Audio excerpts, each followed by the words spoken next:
Spoštovane gledalke, dragi gledalci, v nizu oddaj v predstavitvi sestre Leopoldine Brandis, znamenite redovnice usmiljenke, ki je kandidatka za proces za beatifikacijo, smo do sedaj že slišali njene Marijine sestre in lazariste iz misijonske družbe svetega Vincencija Paveljskega.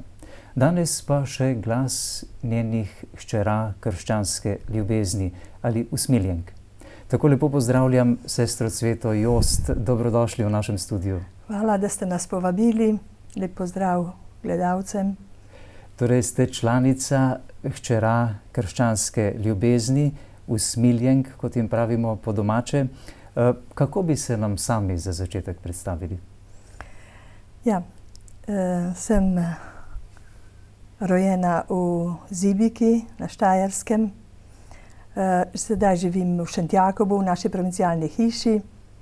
Ukvarjam se bolj s takimi arhivskimi zadevami, ki po človeško rečeno niso ravno direktno v službi ubogih, kot je naša družba, pa vendar so tudi potrebni za preteklost in za prihodnost.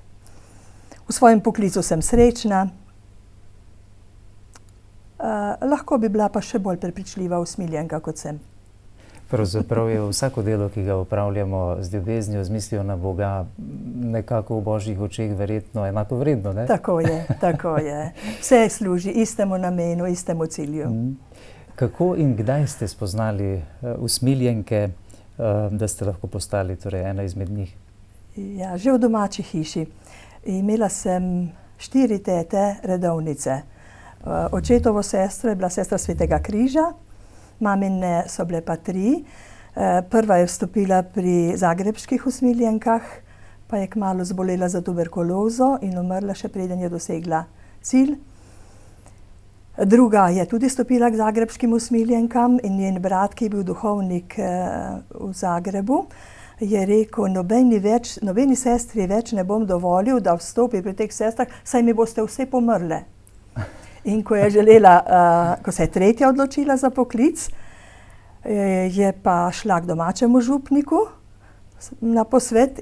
Ta je pa rekel, veš kaj, ti si zdrava, močna kmečka dekle, ti boš šla k usmiljenkam. Tam delajo za bolnike in to, kar ustreza. In tako je usmeril k usmiljenkam. In ta izraz usmiljenka je meni že kot otroku veliko pomenil. Biti usmiljenka. Imeti usmiljenje do tistih, ki trpijo. In zato me je nekje misel najbolj vlekla k tej sestri. Ni pa nobena veliko prihajala domov, ker ena je odšla v misijone v Argentino, ena je bila na Hrvaškem.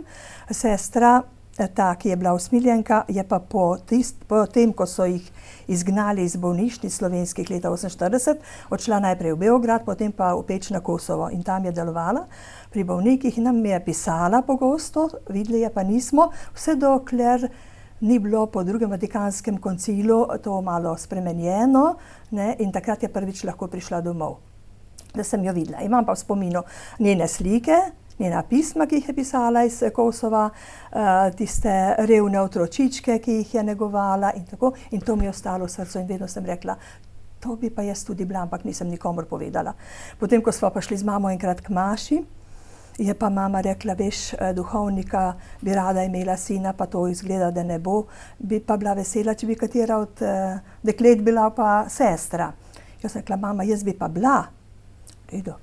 Potem pa pridemo domov, pa še naslednje dni, sem bila pa kaj poredna, pa mama pravi, a tako, ti bi rada bila usmiljenka, ne znaš pa ubogati. Potem pa nisem hotela nič več o tem govoriti. Spominjam se potem v 8. razredu, da nam je gospod župnik pri verouku povedal, da ene sestre, ne vem katere so bile, so pisale, če je katera dekle, ki želi biti sestra, da lahko pride k njim že po končani osnovni šoli. Takrat nisem dala nobenega znamenja, sem pa, mislim, glavo dol držala, ker sem čutila, da bi to morala biti jaz.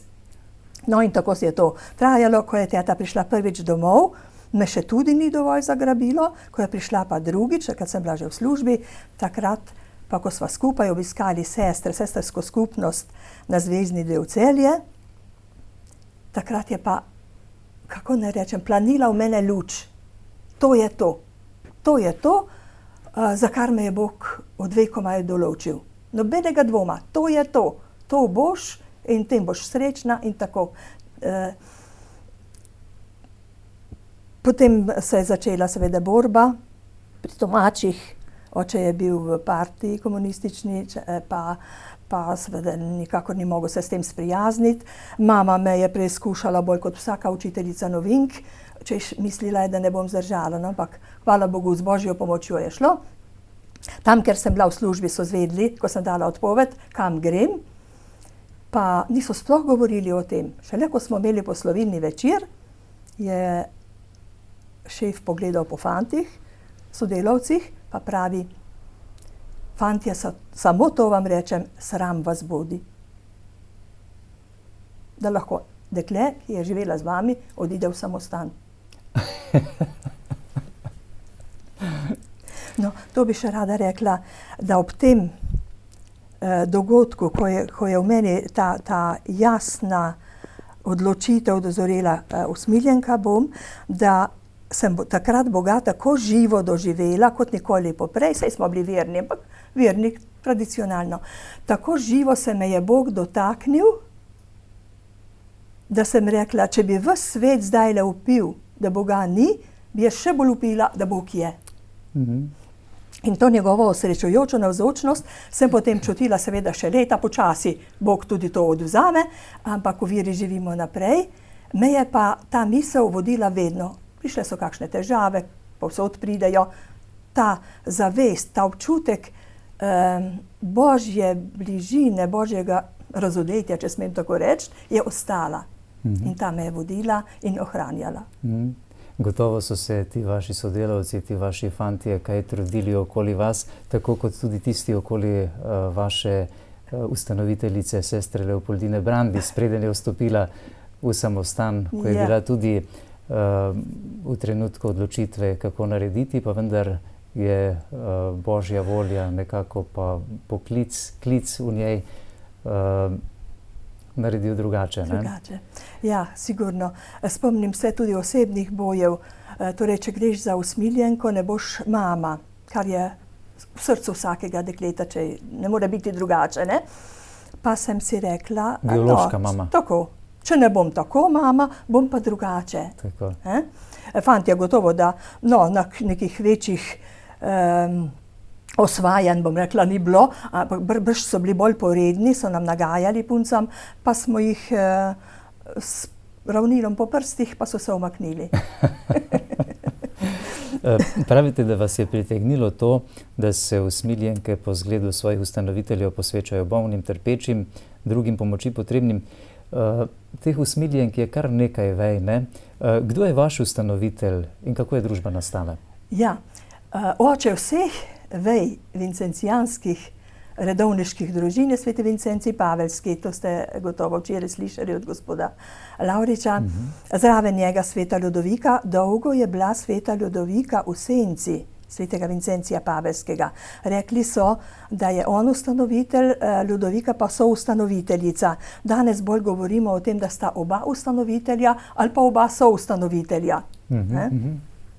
No, družba je pa nastala tako, ker v tistem času, to je bilo v 17. stoletju, ko sta Vincenci in Ljudovika živela v Franciji, so bile vse redovnice pod klauzuro. Tudi če so bile dobrodelno usmerjene, niso smele iz svojih samostanov, bile so pod klauzuro, torej lahko so imele notranje dobrodelnosti, naprimer bolnišnico, šole, ampak ljudje so morali prihajati k njim. Sveti Vincenci in sveta Ljudovika sta pa videla to neznansko bedo podeželja tistega časa, pa v zakotnih, plesnivih stanovanjih tudi v mestih, naprimer v Parizu. Ogromno je bilo revščine, kjer so bolniki tako rekoč v smradu umirali. In sta rekla, ne,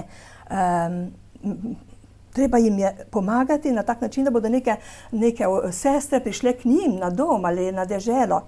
Potem pa Bog sam pokazal pot, je poslal eno pastirico, Marjeto Nazo, ki je najprej sama se naučila brati abecedo, dokler je pasla, pa je spraševala mimoidoče, kako se prebere ta črka, in tako se je naučila brati.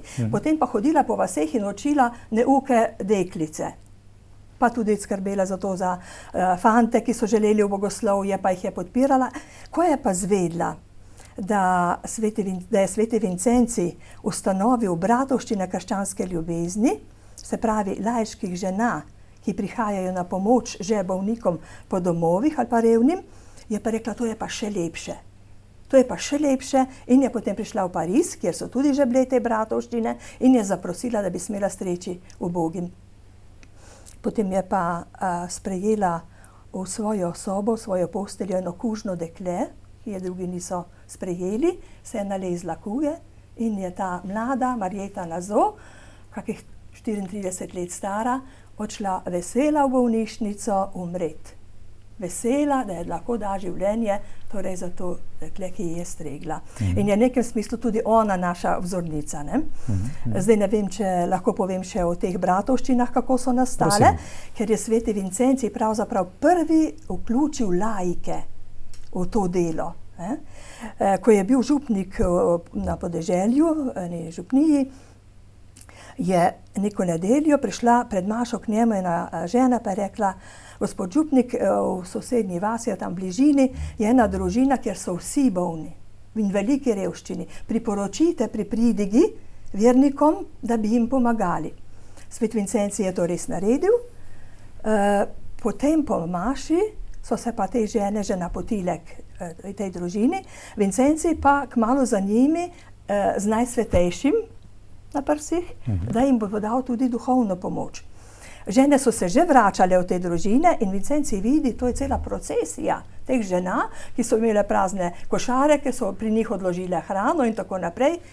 In potem pravi, gotovo mi je Jezus, ki sem ga nosil na prsih, vdihnil misel, to je treba organizirati. En dan bodo ti bolniki imeli veliko in obiskov in hrane, drugi dan pa mogoče ničesar. Torej, te žene je treba organizirati. In jih je čim prej izbral, malo po tistem, jim predstavil ta načrt, to potrebo, žene so se navdušile in tako so takoj sestavili en pravilnik o tej pomoči ubogim v tistem kraju, organizirano, daj bo šla ta, zdaj bo šla ona, ta bo nesla to in tako se je to začelo. Tudi še danes obstaja to društvo žena, čeprav v drugačni obliki, kot ekipe svetega Vincencija Pavelskega, kot ponekod so gospe krščanske ljubezni in tako naprej. Tako da je to res nekaj enkratnega, da je tako vključil laike že takrat sveti Vincenci. Kje je danes vse navzoča vaša družba oziroma sestre usmiljenke svetega Vincencija? Ta družba, ki je bila na začetku tako majhna, ki se je morala pravzaprav boriti za svoj obstoj, da je niso dali v redovniške kalupe, da so smele ostati sestre, ne redovnice, ne večnih zaobljub. Je rekel svet Vincenci sestram, če vas sreča škof, ne smete reči, da ste redovnice, ampak kažete, mi smo preprosta dekleta, ki si želimo pomagati ubogim, samo da jih ne bi dali v klavzuro, kot so dali sestre svetega Frančiška Saleškega. Ne? Torej, ta mala družbica je potem rasla, sveta Ljudovika je skrbela za vzgojo, Vincenci pomagal, tako predvsem sta s tem sestram cepila ljubezen do Jezusa pa do ubogih. In to jih je potem gnalo. In se nista bala zanje, kam jih bosta poslala. Tudi na fronto, k vojakom, k galjotom, na galeje, povsod. In tako se je družba širila, šla najprej potem tudi že na Poljsko, potem druge evropske države. Danes je pa, mislim, da v 94 deželah sveta na vseh celinah. Prav na vseh celinah. Prav zaradi te velike potrebe pomagati ubogim in še drugih razlogov se je družba širila bolj kot vse druge družbe. Bila je najštevilčnejša dolga leta, ne vem kako je zdaj, trenutno mislim, da je enih 19,000 sester še po svetu.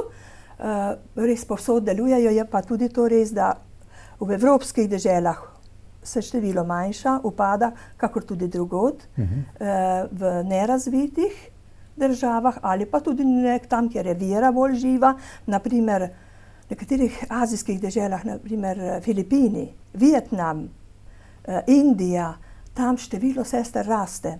Tudi Južna Amerika, Zahod, Evropa, Je pa drugače. Seveda so tudi tukaj različni dejavniki, ne. Vera je oslabela, družine so majhne, otrok ni veliko, potem niti tega ideala več tako zastonjsko pomagati človeku v stiski. Zanimivo, da je v preteklosti bil tako velik razcvet Zelo.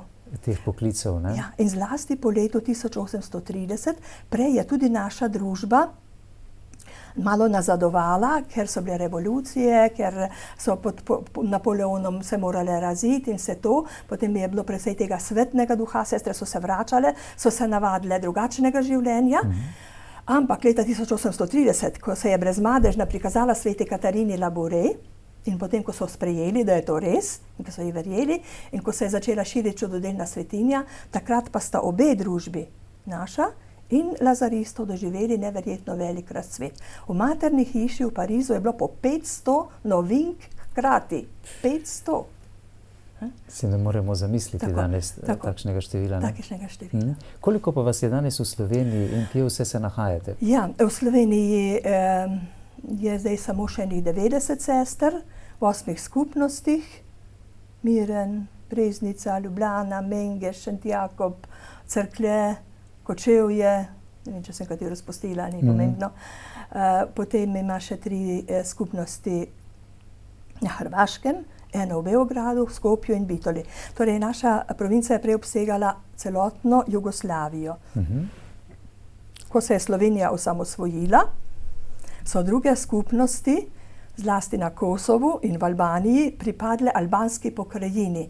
So samostojne v okviru naše slovenske province. Se pravi, uprava je še v Sloveniji? Uprava je še v Sloveniji, imajo pa tudi svojo upravo, delno.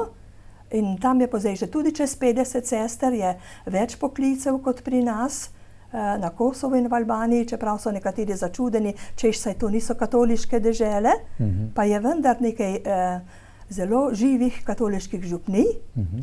In moram reči, da te sestre tam zdaj res s vsem srcem velikodušno pomagajo vsakovrstni revščini, ker si lahko mislite, kakšno je tam zdaj po padcu komunizma, beda neizmerna.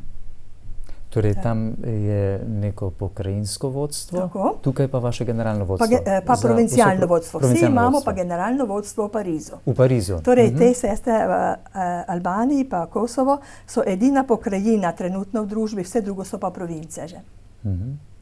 Na začetku ste nam že povedali, kakšno delo danes opravljate vi osebno.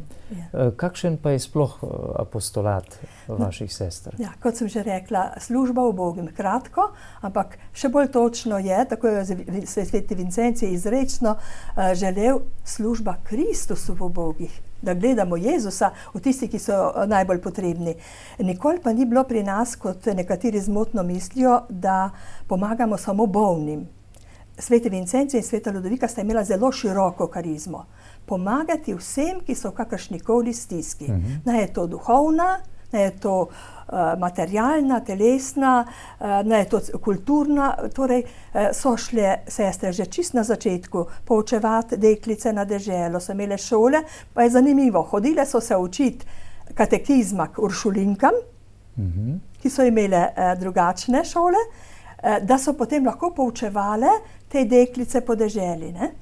Potem, kot sem že tudi omenila, vojaki, galjoti, stari, onemogli, potem invalidni, široko. Tudi danes recimo so ponekod naše sestre pri katehezi, kar je nadaljevanje tega prvotnega dela, poučevati, vendar po možnosti v bolj revnem okolju.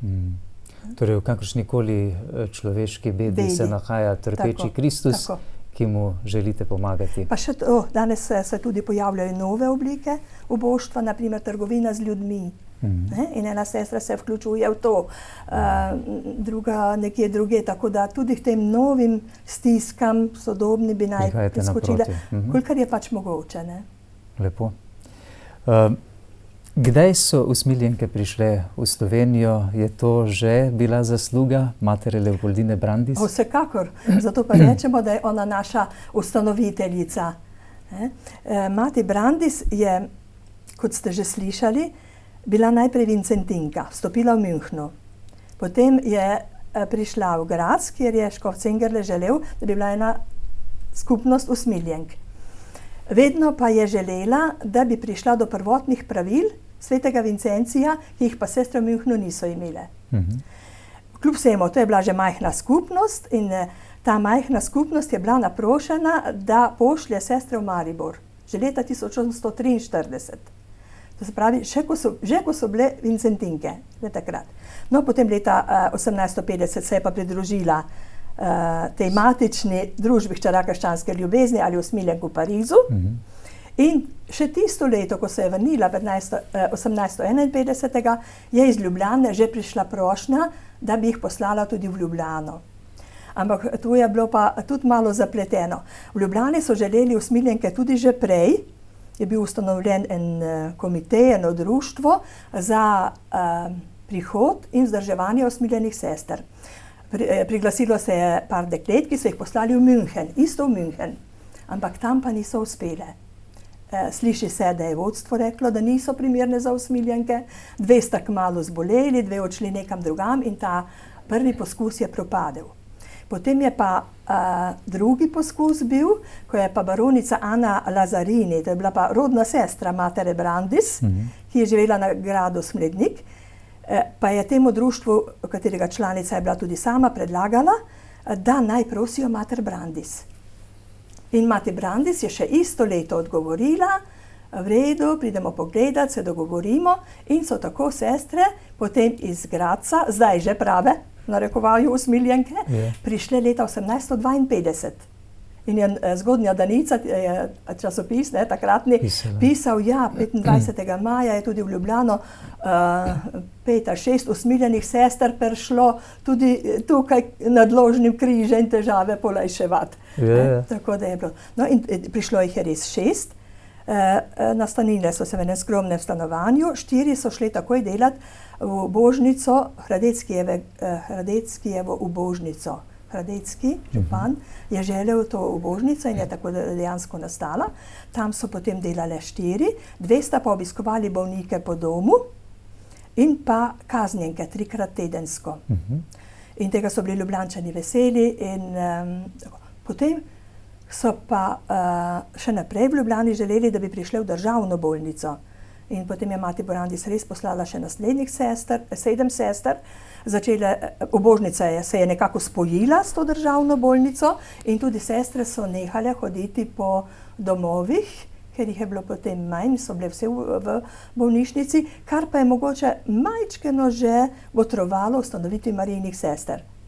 Ker se je potem vedno bolj čutila potreba za strežbo bolnikom po domovih, kar so tudi usmiljenke naprej še delale, samo ne po noči. Po noči niso smele bedeti, zato so pa potem nastale bolniške sestre. Sedaj tisti gledalci, gledalke, ki spremljajo ta najin pogovor, pa niso slišali prvih 2 oddaj predstavitve sestre Leopoldine Brandis, vaše matere ustanoviteljice. Morda na kratko povejte nekaj o življenju, delu sestre Leopoldine Brandis, kateri je pravzaprav namenjena tudi ta oddaja. Torej, najprej, kaj je delala, to je res neverjetno, koliko ustanov je ona uspela, ker je bila tako božja, da je Bog delal po njej in je neverjetno veliko ustanov za bolnike in druge pomoči potrebne ustanavljala v celem takrat še avstrijskem cesarstvu. V Avstriji in tudi drugih deželah, tako tudi v Sloveniji. Pozneje, lahko omenim še to, da je pri nas v Sloveniji za časa matere Brandis odprla okrog 23 ustanov, zavodov različnih. Pa tudi tega ne bi mogla narediti, seveda ne sama. Jasno, delale so sestre, ampak bila je še ena druga sestra, ki ima skoraj tako velike zasluge za to delo v Sloveniji, kot mati Brandis. To je bila pa sestra Leopoldina Hope, ima ime sestre matere Brandis. Bila je pa Prusinja po rodu in ko je delala v nekem pri Kaznenkah, nekje na Moravskem.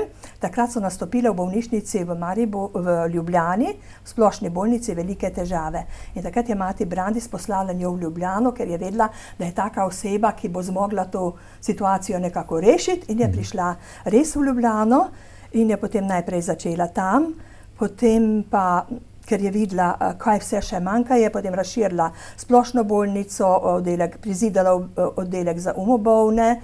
Ko je videla, da je tudi še premalo prostora, so kupile sestre veliko zemljišče tam, kjer je sedaj bolnica v Polju. In je bila tam umobolnica Polje, torej vse v lasti in režiji sester. Tam so imeli veliko težav, tudi so jim nekateri zdravniki nagajali. Potem so se pa potrebe kar kazale in ta Leopoldina Hope je bila toliko širokopotezna, sposobna, istočasno pa zelo molitvena, da se ni bala in je potem kar odpirala še druge zavode. Kmalu zavetišče svetega Jožefa v nekdanji Kravji dolini, tam, kjer je zdaj Vidovdanska ulica. Potem sirotišnico za dekleta Lichtenturn, kjer so se mnoga dekleta vzgajala. Potem mladinski dom, pa spet neko drugo sirotišče za dekleta, pa leonišče za bolne duhovnike, ki se je potem tudi še široko razmahnilo in tako, in še druge ustanove. V glavnem Ljubljano je tako rekoč, bi rekla, obvladovala sestra Leopoldina Hope. Mati Brandis je pa med tem sama pripeljala sestre v druge kraje Slovenije. Ptuj, Brežice, Krško, Celje, Idrija, Kočevje, Vojnik, ne vem kam še vse. Tako da sta dejansko, ja, neverjetno. No. Torej, mati Brandis je bila res velika žena. Botrovalo je pa temu nekaj stvari, ki jih je gotovo tudi Bog predvidel, da je pač ona to zmogla, ne? Da je bila že od doma, že doma je spoznala svetega Vincencija. To je bilo veliko. Želela je delati kot sveti Vincenci in zato je šla k usmiljenkam, drugače jo je vleklo tudi k karmeličankam. Njeno sorodstvo, celotna rodbina Brandis je bila tudi dobrodelno usmerjeno. To je tudi veliko pomagalo. Potem imela je lep značaj, velik čut za organizacijo, izobrazbo. Ona je na primer znala jezike evropske, že preden je šla v München in potem preden se je združila s Parizom, na primer francoščino je tekoče govorila, kar je bilo neizmerno veliko vredno, da se je takoj potem lahko pogovarjala s predstojniki, ko se je združevala in tako, ne. Tako da to, kar se tiče teh zunanjih danosti, bi človek rekel, ne, so vse govorile prid temu njenemu velikemu poslanstvu. Ne.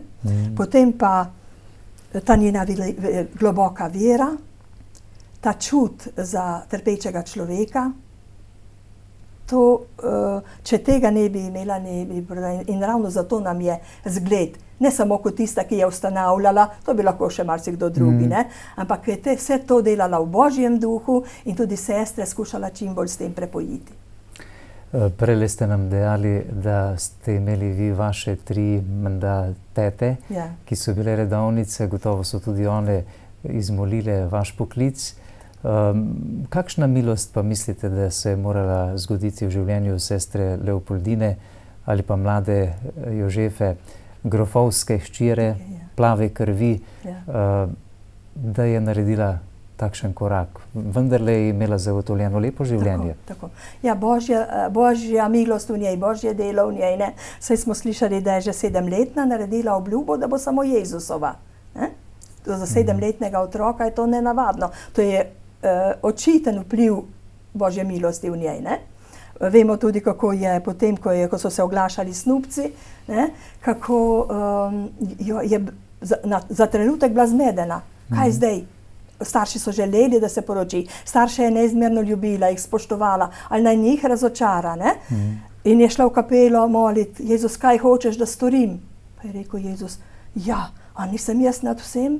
A nisem jaz še bolj bogat pa lep, kot ta ženin, ki je prišel prositi za tvojo roko? Ne? In tudi starši bo on uredil, ne ona, ne? Da jo bodo pustili. Potem škof Cengerle, ne? Ki je bil njen duhovni voditelj, knezo škof takratni, ne? Sekavski, je imel velik vpliv na njo in ko se je pri njemu glasila in njemu povedala svoj načrt, ga je zelo odobraval. Je rekel, srečna bodi, da imaš ta cilj, Bog ti bo pomagal, da ga... Istočasno je pa tudi on že želel, ne, dobiti usmiljenke in zato jih je potem poslal v München, Monakovo takratno, da so potem lahko prišli v Graz.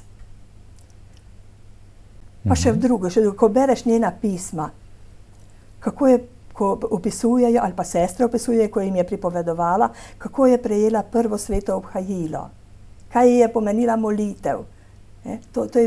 Ne moramo reči, da bi bil ravno en dogodek, ki bi popolnoma vplival na njo, da bi se od takrat odločila. To je raslo z njo. Kdo je za vas osebno svetnik?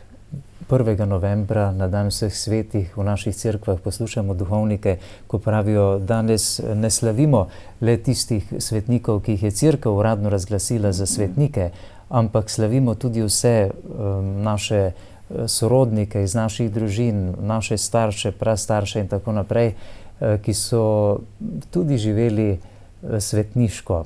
Kaj je potrebno po vašem, da je človek lahko svetnik ali pa že tukaj na zemlji živi svetniško?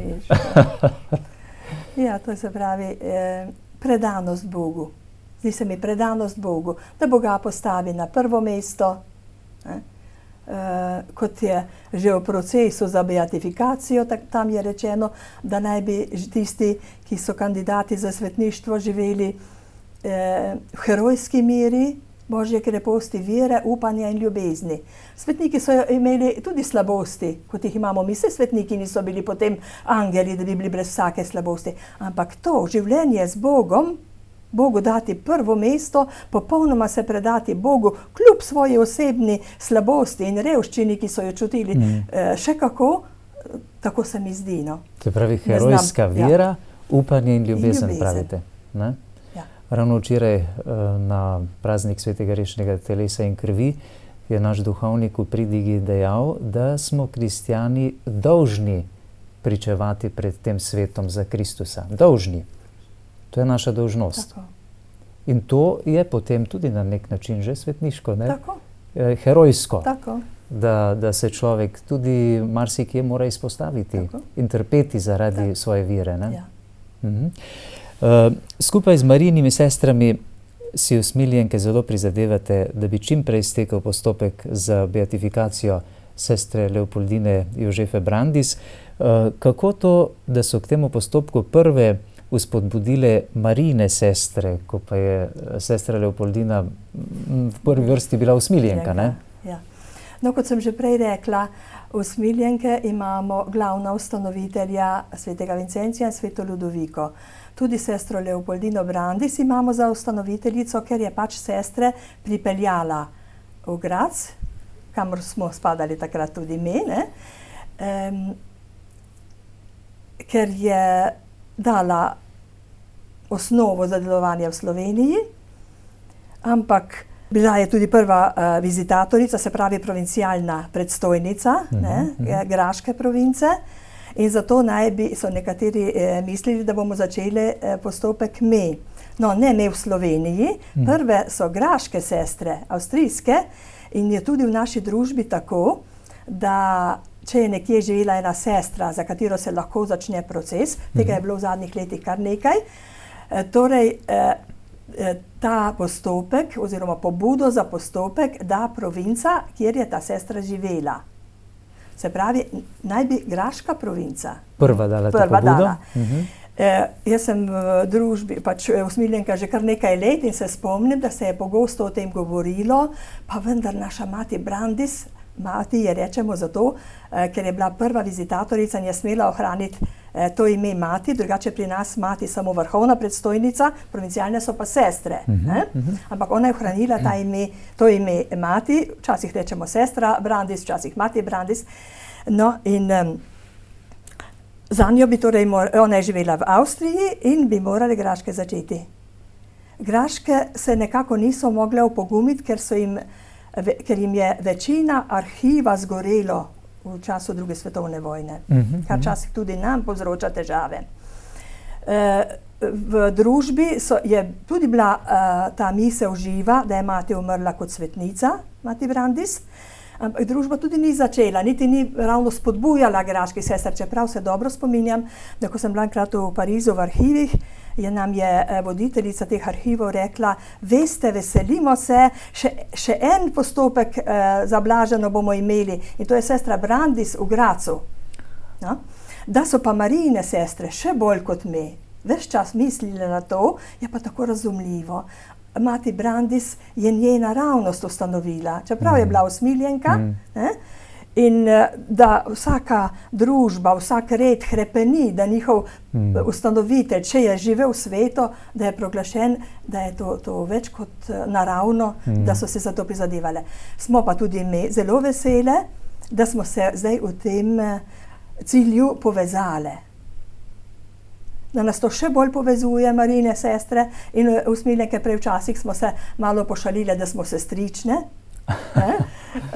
Ampak zdaj nas je pa to še bolj povezalo, vsi skupaj, res iz srca želimo, da bi mati Brandis bila proglašena za to, kar je v resnici bila. Bila je sveta. So pa težave, saj so vam to verjetno že tudi drugi povedali, ker je precej časa že od takrat, prič ni več živih. So lahko samo še priče, ki so od drugih slišale govoriti o njeni svetosti, pa vendar je kljub vsemu dovolj pričevanj, dovolj virov, ki govorijo o tem, tako da mislim, da bo postopek stekel. Kaj se trenutno dogaja na tem področju? Trenutno, kolikor me je obvestila sestra Irma, voditeljica Marijinih sester, so že poslali v Rim te razloge, zakaj ni toliko časa še bila vložena prošnja. Torej, graški škof je za to, da se začneta. Graški škof je za to, ni pa še začel, ni pa še uradno odprl postopka. To morajo dati pa v Rimu najprej, ko se zbere toliko gradiva, da se pokaže, da je res kandidatka za Blaženo, potem gre nazaj k škofu in on da reče zadnjo besedo in takrat se postopek uradno začne. Zdaj se zbirajo pričevanja, ki so tudi že bila poslana, pa še prosimo, če je kdo, ki je tudi slišal od laikov, recimo, govoriti o materi Brandis, je tisto zelo dobrodošlo, ker če damo pričevanja samo sestre, pa samo recimo še lazaristi, je to še vedno preozko. Torej pričevanja in drugi dokazi o njene, recimo o tem, če je napisala ona kakšno literaturo ali kaj imamo mi o njej in tako, to se je že predložilo in zdaj mislim, da bodo septembra najpozneje sestre sprejete spet pri graškem škofu in takrat bi se naj začel postopek. Molimo pa že zdaj, gotovo ste slišali za to molitev, k Bogu za začetek postopka proglasitve matere Brandis k Blaženim. In to molitev bi rade čim bolj širile, rade bi naredile čim več, da bi ljudje po Sloveniji spoznali to veliko ženo. Zato smo rekli, bomo pripravljene iti tudi na kakšne župnije, ki bodo to želele, da jim mater Brandis predstavimo. Bila je že oddaja na Radio Ognjišče, vi ste se tukaj vključili in tukaj lahko rečem, da smo hvaležne ekipi TV Exodus za to možnost, da se predstavi mati Brandis, ker mislimo, da ta program precej ljudi gleda in bodo spoznali tudi mater Brandis.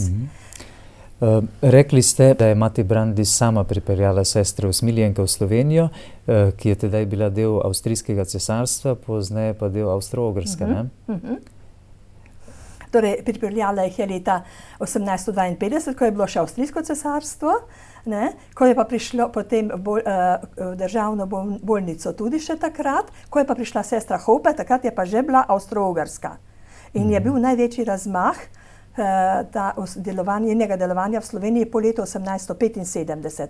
Takrat so se tako široko odpirali ti raznorazni zdravstveni, socialni zavodi in tako naprej. Naj vas vprašam, kako je z vašimi oblekami?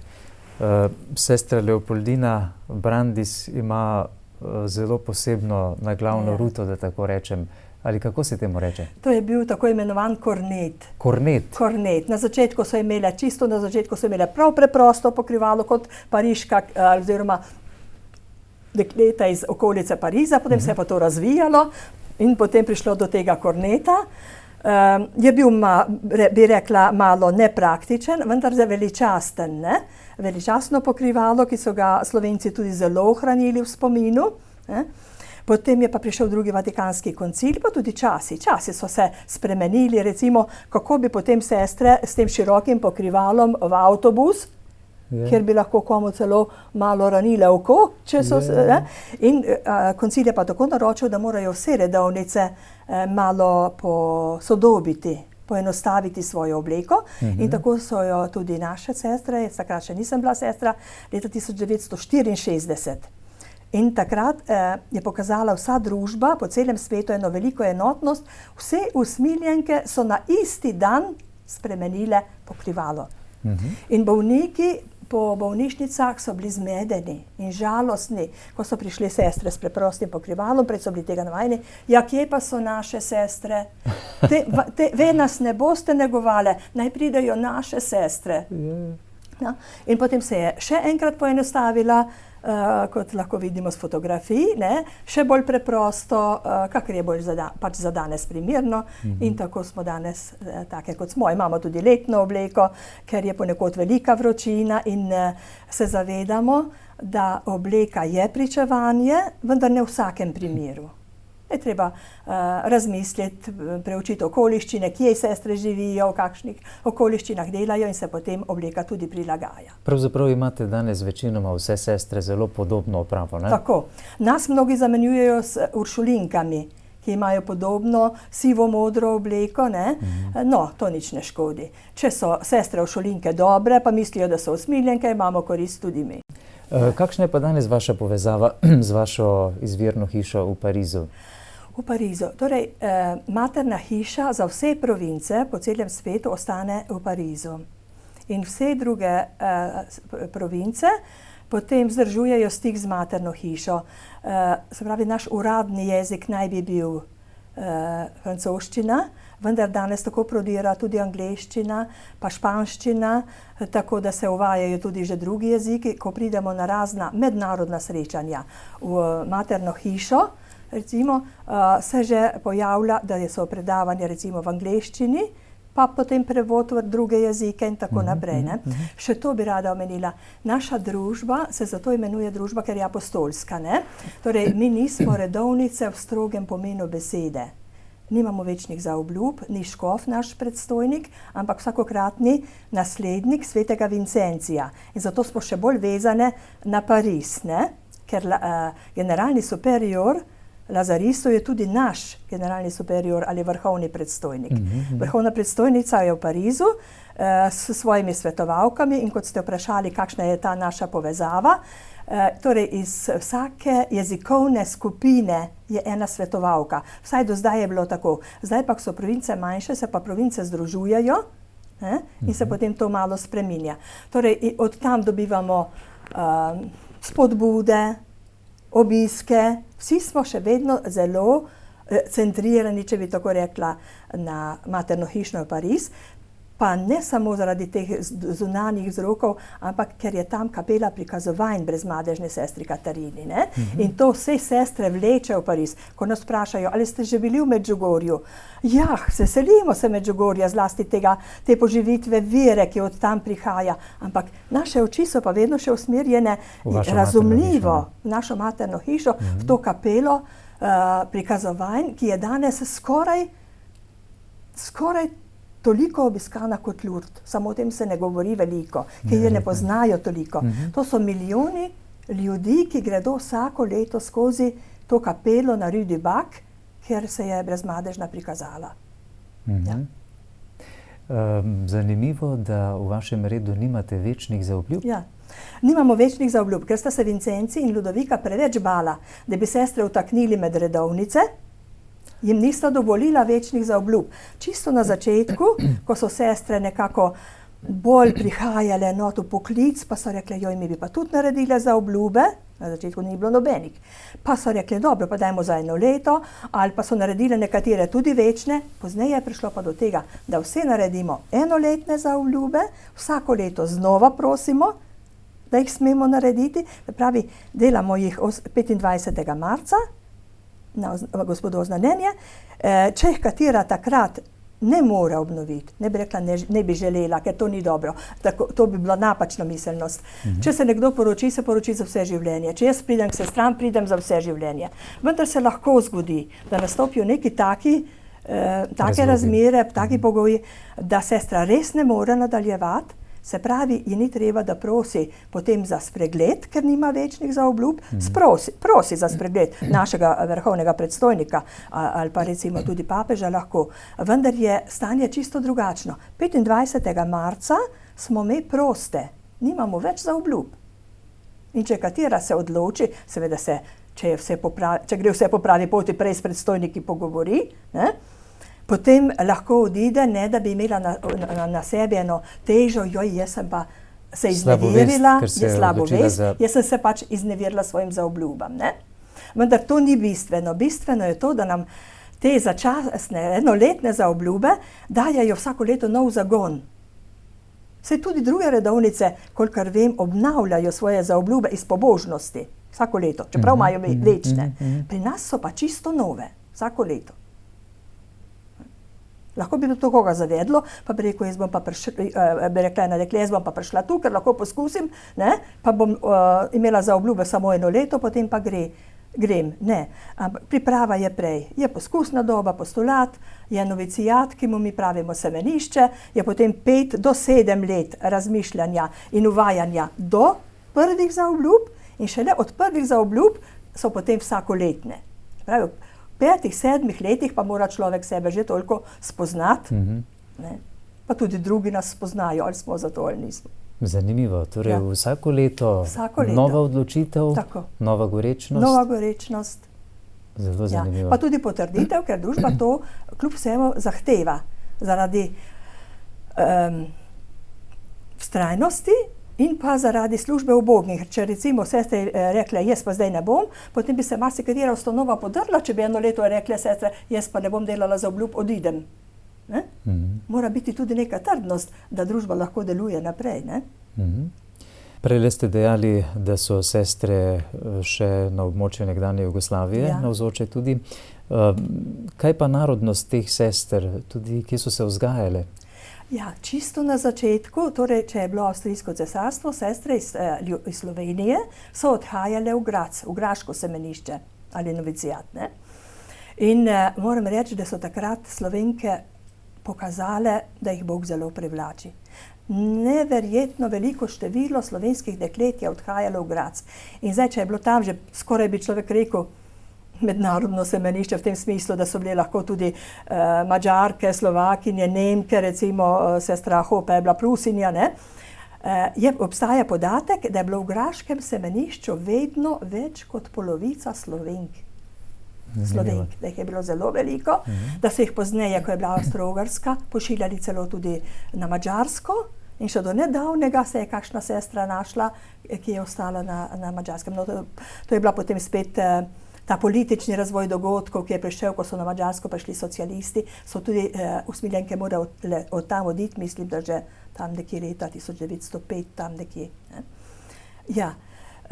Tudi jih je bilo, ko so prenesli, pa leta 1919, ko je Avstro-Ogrska razpadla, ne, in ko je prišlo do ustanovitve Jugoslavije, se je torej ta slovenska, po sestavu sestre slovenska provinca, po imenu pa jugoslovanska, odcepila in dobila provincialno hišo v Ljubljani, Marijin dom se je imenovala, ta provincialna hiša, in kar kmalu je bilo v provinci 200, 300, 600 sester, ne? Ker so nekatere se vrnile iz Graca oziroma iz Avstrije, nekatere so predstojniki tam želeli obdržati in so vplivali na nje, se razume, njihove ustanove bi se tudi spraznile, če bi bile takrat vse Slovenke odšle v jugoslovansko provinco.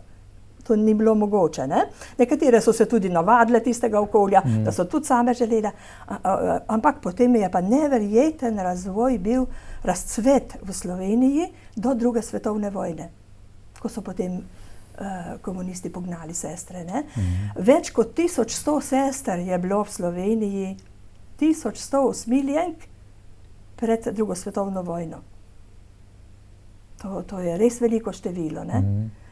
Potem so pač morali oditi in takrat je bilo tistega, če rečem, zelo glasnega 28. marca 1948, ko so enostavno rekli, uprava bolnišnic, pa zdravniki so rekli sestram, če želite ostati, morate prekiniti svoje stike z družbo, odločiti to obleko in lahko ostanete v bolnišnicah ali pa v drugih ustanovah. Ne? Sestre so rekle ne. Mi bi še obdržale obleko, zato da bi ostale pri teh bolnikih in ubogih. Ampak so rekle, stika z družbo pa ne moremo nikakor prekiniti, mi smo to, kar smo, in če to naredimo, nismo več usmiljenke. In s kakšno majhno izjemo so vse sestre ostale v družbi, ne? Pač pa so jih razkropili. Takrat so približno 600 sester isti dan postavili na cesto. Potem so prišle v razne te hiše, ki so še ostale, zlasti provincialno hišo, potem mnoge so šle k svojim domačim, druge dol v Beograd, ker so sestre že delovale, pa še nižje dol na jug, ne? In so tam se zaposlile. Jaz sem bila enkrat na obisku na Kosovem, ker sem imela teto tam, pa mi je rekel en zdravnik tam v bolnišnici, povejte vi vašim zdravnikom tam v Sloveniji, kakšno uslugo so nam naredili, da so sestre izgnali. Seveda, sestram niso naredili usluge, njim pa so, ker so potem marsikje postavile bolnišnice res na noge. Zdravniki so bili dobri. V vseh teh krajih južnih strežništvo, osebje ni bilo toliko pripravljeno. Ne? Bog zna po krivi črti tudi ravno napisati. Ne? Mati Brandis je imenovana ustanoviteljica usmiljenih sester v Avstriji in na naših tleh. Kako močno pa je svojo osebnostno zaznamovala vašo provinco? Že to dejstvo, da želimo, da bi bila proglašena k blaženim in svetim, kaže, da smo jo imeli za sveto. In svetniki vedno zaznamujejo tisti prostor, kjer živijo ali delujejo. Bila pa je res kot oseba, kot sva že govorila, je imela izredne lastnosti in ko je v teh zapiskih, kako je pristopala k bolnikom, k sestram, to se človek res spodbuja. Njen pristop, neizmerno spoštljiv, dobrohoten, ponižen, po drugi strani pa odločen, da je res reagirala vedno tako, kot je bilo primerno. Zlasti pa ta, kot sem tudi že rekla, ta njena velika vera, ta njena duhovnost, njena duhovna podoba, vsa predana Bogu, koliko je ona doživljala nasprotovanj, koliko obrekovanj. V Gradcu, na primer, je duhovnik, spovednik, odrekel sveto obhajilo, zato, ker se je združila s Parizom, ker nekaterim duhovnikom to ni šlo v račun. Mati je to tako potrpežljivo prenašala, tako v duhu vere. To Bog dopušča, to je sestram govorila. Ne vznemirjajmo se, ne opravičujmo se, to Bog dopušča. Kako ne bi potem tak človek, taka oseba zaznamovala vse, s katerimi dela in koder je prišla. Tudi recimo svetni vladarji, na primer, avstrijski cesar ko je imela 50 let poklica, poslal voščilnico telegram in potem si jo sprejel osebno, ali pa ko je bil potres v Ljubljani, je prišel cesar v Ljubljano pogledati razdejanje in želel vedeti, kje so bolniki, in je šel tja, ker je mati Brandis pa sestra Hope, sta ga peljali v tiste barake, kjer so potem. In je potem sestri Hope dal zlato kolajno priznanje, kako so bili bolniki lepo oskrbljeni. In to, kako je mati Brandis ravno to, kako je ona spoštljivo, sočutno pristopala k bolniku, tega bi bilo mogoče danes pri nas potrebno več, ne?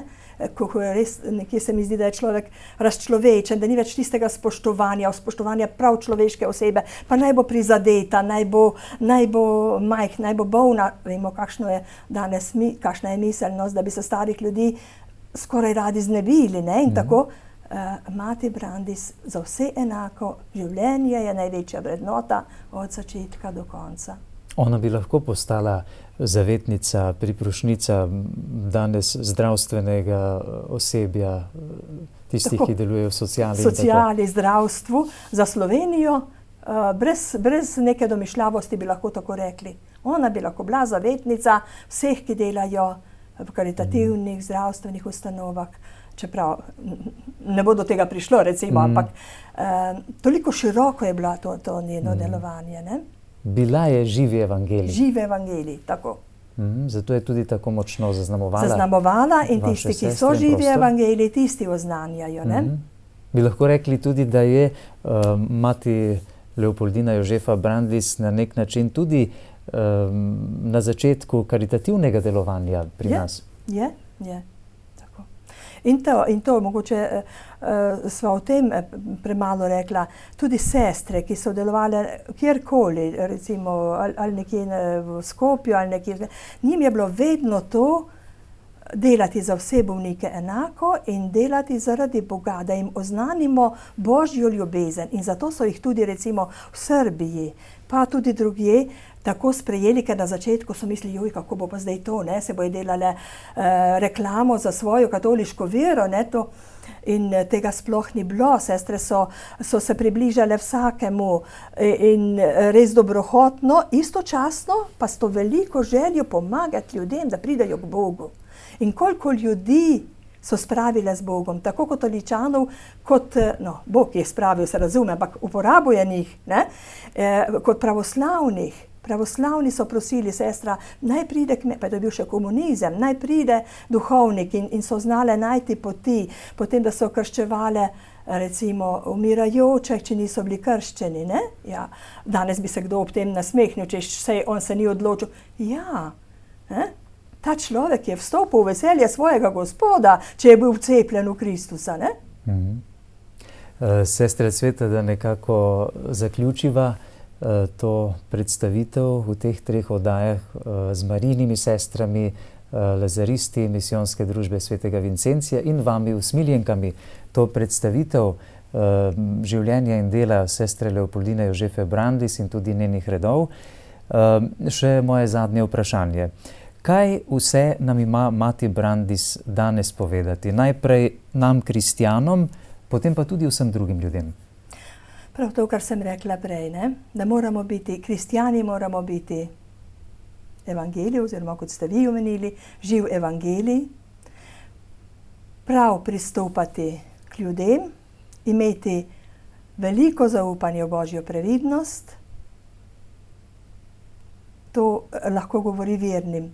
Vsem drugim pa ravno tako naj spoštujejo človeško življenje, naj verujejo, da je dobrota še vedno na prvem mestu, kjerkoli pristopimo z dobroto, tam so potem tudi ljudje srečni.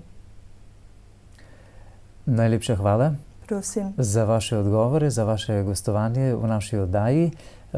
To je bila sestra Cveta Jost, usmiljenka, hčera krščanske ljubezni. Spoštovane gledalke in gledalci, hvala vam za vašo pozornost. Prepričan sem, da boste tudi v prihodnje še veliko lahko slišali o tej znameniti redovnici, ki smo jo želeli predstaviti, sestri Leopoldini Jožefi Brandis.